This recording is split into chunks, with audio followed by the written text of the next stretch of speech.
আর এই ফ্রিজ পরিষ্কার করবা, ঠিক আছে? এই ফ্রিজের এই যে কানায় কানায় সব তেলাপোকা মরে, ময়লা মরে টরে সব কি পরিমাণ অবস্থা, কি খারাপ অবস্থা। আমি ভোক্তা অধিকার সংরক্ষণ অধিদপ্তর থেকে আসছি মনিটরিং এ। ভালো আছেন না? এগুলো কি সব আপনাদের তৈরি? আপনাদের ফ্যাক্টরি আছে এখানেই? পল্লবীতে। আচ্ছা, মিষ্টির দাম দিয়ে রেখেছেন দেখছি। সব মিষ্টি কি আজকেরই? আজকেই দেখতে পাচ্ছি। চালানটা একটু দেখাবেন তো, মানে কোনগুলো আজকে কি কি মিষ্টি আসছে, একটু চালানটা দেখাবেন।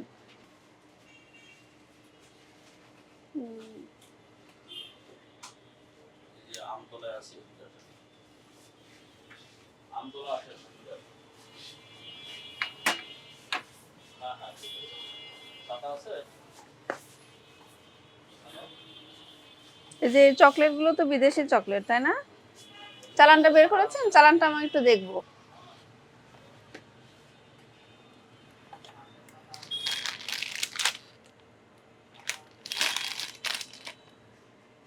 বগুড়ার দই মানে কি বগুড়া থেকে এনেছেন নাকি? নাম দিয়েছেন বগুড়ার দই? আচ্ছা, মিষ্টি দই দই 10টা কি ইয়ে ভালো মেইনটেনেন্স করেছেন, তবে কেকের মেয়াদটা দেননি কেন? হ্যাঁ, এটা কি মধু? কোন দেশের মধু এটা? দুবাই। এটা কি স্টিকার আছে?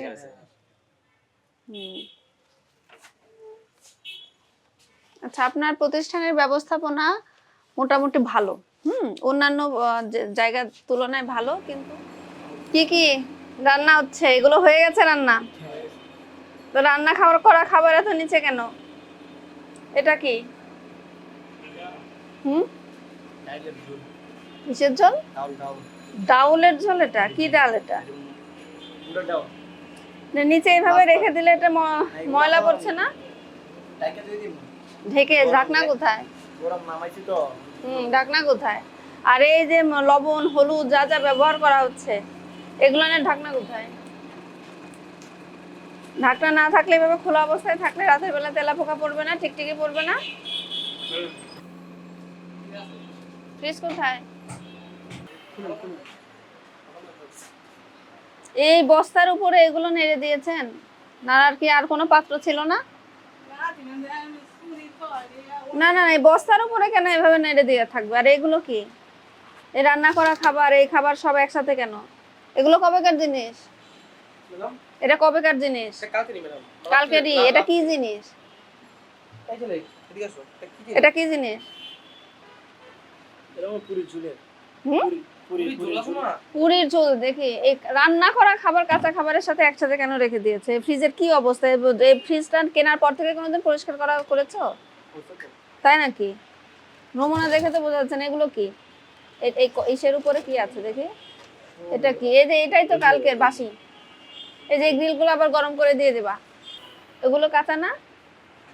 এগুলোর ভেতরে কি আছে? তোমার তো ফ্রিজের মারাত্মক অবস্থা। হ্যাঁ, মরিচ রাখার আর কোনো পাত্র খুঁজে পাওয়া যায়নি।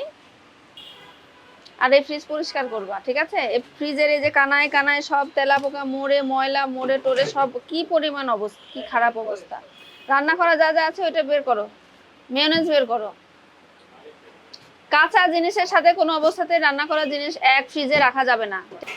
মানে দামটা কি কোথাও লিখে রেখেছেন? কোন খাবারের দাম লেখেননি? আপনার কোনোদিন আপনি 3 তলায় আপনার রান্নাঘর ভিজিট করেছেন?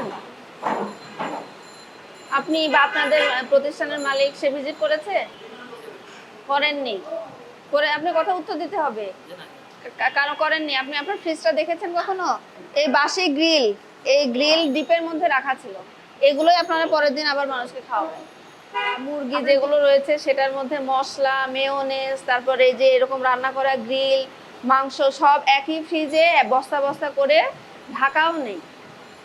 মানে সেই যে প্লাস্টিকে বা গামলাতে রাখা, সেগুলো ঢাকাও নেই। এরকম অবস্থা ফ্রিজের মধ্যে। আর ফ্রিজের চারিদিকে প্রচন্ড নোংরা। তারপর আপনারা যেখানে রান্না করছেন সেই রান্নাঘরটাও অনেক অপরিষ্কার। রান্নার যে মশলার যে কৌটাগুলো রয়েছে একটারও ঢাকনা নেই। তাহলে যেটা ঢাকনা নেই, রাতের বেলা যদি সেগুলো খোলাই থাকে তাহলে সেখানে তেলাপোকা টিকটিকি এগুলো পড়বে না? সেই মশলা দিয়ে রান্না করা খাবার মানুষ খাওয়ার পরে তার কি স্বাস্থ্য ঝুঁকি তৈরি হবে না? তার তা আপনারা ভিজিট করেন না কেন? আমাদের আইনে 43 ধারায় যে যে যে প্রক্রিয়ায় রান্না করে খাবার খেলে বা মানুষকে খাওয়ালে বা খাদ্যপণ্য প্রস্তুত করলে মানুষের স্বাস্থ্য ঝুঁকি থাকে, সেখানে 1 লক্ষ টাকা জরিমানার বিধান আছে। আর আপনি যে খাবারের মূল্য তালিকা টানাননি, তার জন্য 50,000 টাকা জরিমানার বিধান আছে। বুঝতে পেরেছেন? আপনার 1.5 লক্ষ টাকা জরিমানা হয় আমাদের আইন অনুযায়ী। আপনার যে অপরাধ আমরা পেয়েছি, আপনার রান্নাঘর মারাত্মক লেভেলের অপরিষ্কার অপরিচ্ছন্ন। আপনার ডিপের মধ্যে কাঁচা রান্না করা খাবার কাঁচা খাবারের সাথে রাখা হয়েছে, যেগুলো মানুষের স্বাস্থ্যের জন্য মারাত্মক লেভেলের ক্ষতিকারক। বুঝতে পেরেছেন? তো সেই জন্য আপনাকে সতর্কতামূলকভাবে 10,000 টাকা জরিমানা আরোপ করা হচ্ছে, যা সতর্ক করার জন্য। ঠিক আছে? এর পরের দিন আমরা ভিজিট করব। আপনার যদি কোনো রূপ উন্নতি আমরা না দেখতে পাই, তাহলে আপনাকে সর্বোচ্চ জরিমানা করা হবে।